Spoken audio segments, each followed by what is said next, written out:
Hello, everyone. Welcome to another episode of the LifeWriting.com Spotlights. With me today is Miss Arleeta Outlaw. Welcome, Arleeta. Hi, Chris. Thank you for having me. You're quite welcome, and thanks so much for setting aside the time for being here. Yes. So, with that, I am going to respect your time because I know you are a busy woman. So, we're going to jump right into our session today, okay? Okay. Okay, good. So, the first thing I'd like to know, how did you become so interested in teaching? Um, I can remember growing up. Everybody knows my mom and my dad was in education. Also, my sisters and all of my aunts on my mom's side, they were teachers as well. But that was something that I did not want to do. I remember playing teacher growing up, but I actually went to school for nursing. And Mm. I changed my mind when I got in my class, and I thought that, oh, well, I looked at the syllabus and I was like, okay, this is going to be great. This is going to be awesome. I can do this. And the professor said, well, I think you're going to do great too, but you know that this is only for this week. So I was like, oh, really? Oh, okay. So I left immediately out of that class, went to the drop ad, you know, and I dropped that class and I was like, no, I'm changing my major. I cannot do You that. dropped the class just like that. I dropped the class immediately. I talked to my advisor and I changed my major immediately. And so that's how I became, went down the path to become a teacher. So here I am, 21 years later, I'm a teacher. 21 years later. So Yes. in that 21-year time frame, I Hmm. know you can talk to a lot, things you've experienced, Hmm. of course, things you've seen personally, etc. So Hmm. in the midst of that 21 years, what has been the highlight of your career? Oh, um, I feel like the highlight of my career has been the relationships, the long lasting relationships with my students and parents. I have students that I taught my first year of teaching in Burke County, where we're from. I still talk to them to this day. I have students that text me, they call me, going to their graduations, some of the parents. So to me, that's the highlight because it's a long-standing relationship that was built, and some of them I've taught every grade in elementary school. So Oh, wow. some of them I taught maybe in first grade, some of them I taught in fourth grade. Um, some of them I taught for 2 years because I have looped with a lot of my classes. So I would teach them in fourth grade and then turn around and teach them in fifth grade, or whatever. So yeah, I mean, it's a lot of them that I'm on social media with. Like I said, they call me. I've helped some of them get a job. To me, just seeing them be successful. Some of them have pledged and they sent me their picture when they pledged, and I sent them gifts, for whatever fraternity or sorority that they pledged for. So that was awesome to me. Wow. Wow. Yeah, that sounds like a lot of excitement there. Yes. Yeah. So thanks Mhm. for sharing that. So for aspiring teachers, what is one key thing that you would recommend? Oh, having a tough skin. Yeah, I can imagine. Having tough skin. You must have that. Hmm. And you kind of just touched on it in a way, but what has been most challenging throughout your 21-year career?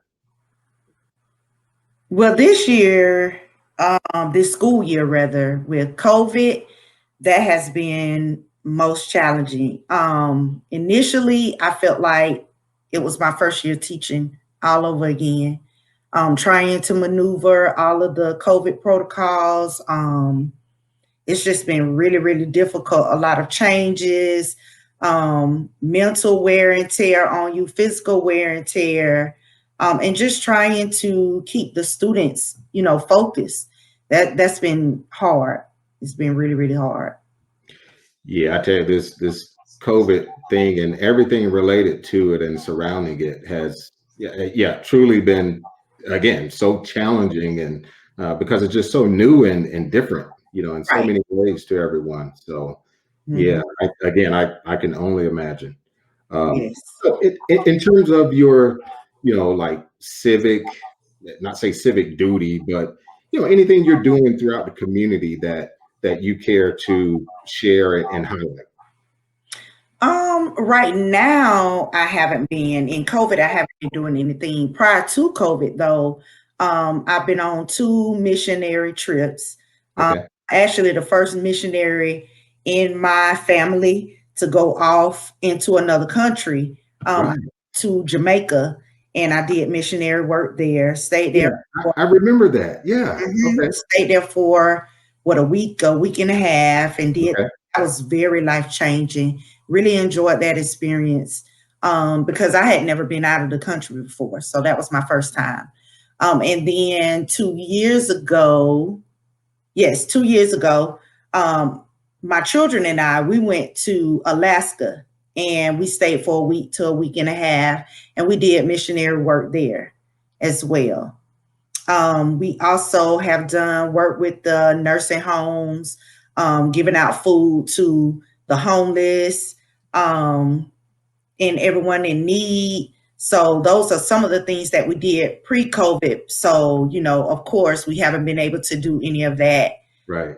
those types of things. Yeah. So that's where we're kind of trying to have discussions now to see, like, for the future, where will we go with that since Right. COVID and things changing and a lot of regulations, that are present that were not present, when we were doing that work. And that's one of the things that we really miss, going to the nursing home, because they would be so excited, to see us and to see the children, Absolutely.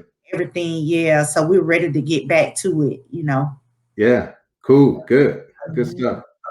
So you're also a budding entrepreneur. And Yes. I've seen your work on Facebook and many other social media platforms. In fact, I remember writing a feature story, kind of tracking what you were doing and highlighting a few things in particular. But I wanted to ask you now, Mhm. anything you want to share about your entrepreneurial activities at this juncture? Well, yes, sure. Right now I have my lipstick ink business, in which I provide women with encouragement, with natural products. Very excited about that, because my sister right before me, she passed away from cancer.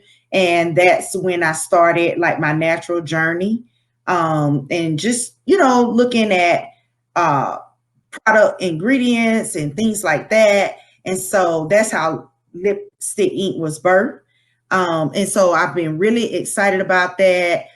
We offer different products like masks, facial cleansers, and not just for women, but also for teenage girls, teaching them how to take care of themselves so that they can start that journey, and continue on into adulthood, in which I didn't have that privilege. So now I'm able to teach not only my daughter, but other, young ladies about, being mindful of what they put on their bodies, things like that. Because a lot of people don't know, put lipstick that has any type of parabens in it or whatever, it only takes 26 seconds for poison to go into your bloodstream.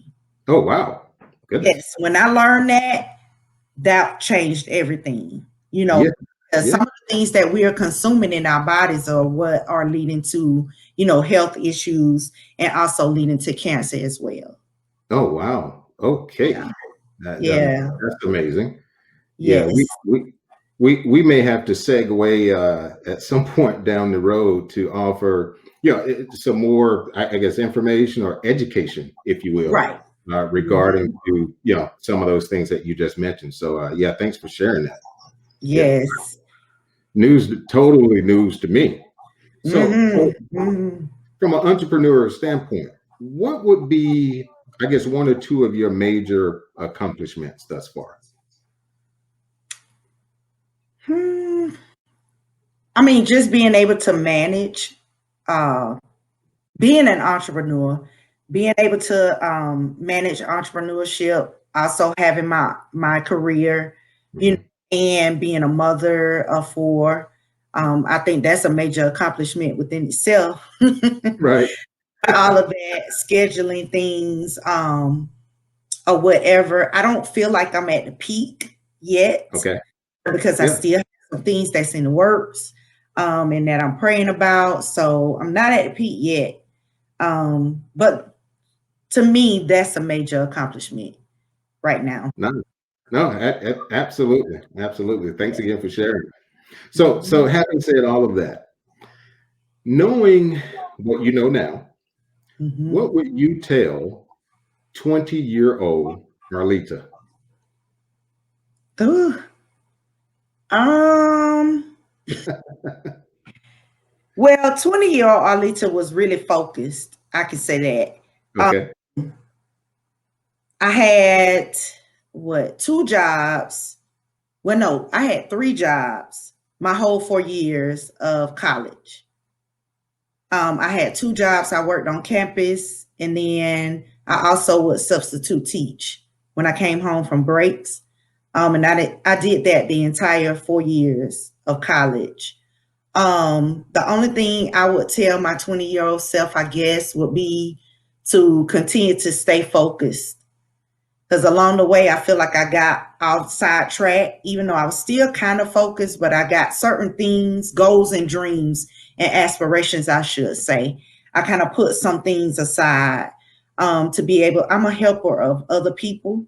And so I got caught up in helping others and put myself on the back burner. Mm, And so I would tell my 20-year-old self that, don't give up, um, stay focused on you, and don't delay your goals and dreams and aspirations. I did do a lot of things. Like, for instance, I got my master's degree when my oldest son was 9 months old. So I wow. was 24. I think I Yeah. was 24 years old. I Uh-huh. got my educational specialist degree when I was 30 years old. That was when I actually like immediately had my last son, my last child. And I had started on my doctorate degree, but I never did finish. Never hope to go back. That's my one of my dreams is to go back. My dad had his doctorate degree, and I've always been inspired by that.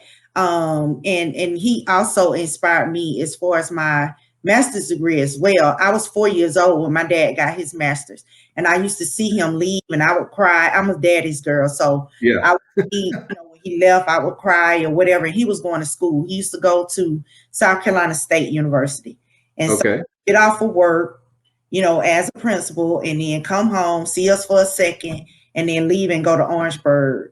So yes. Wow. Hmm. Nice. Nice. That is awesome. That is awesome.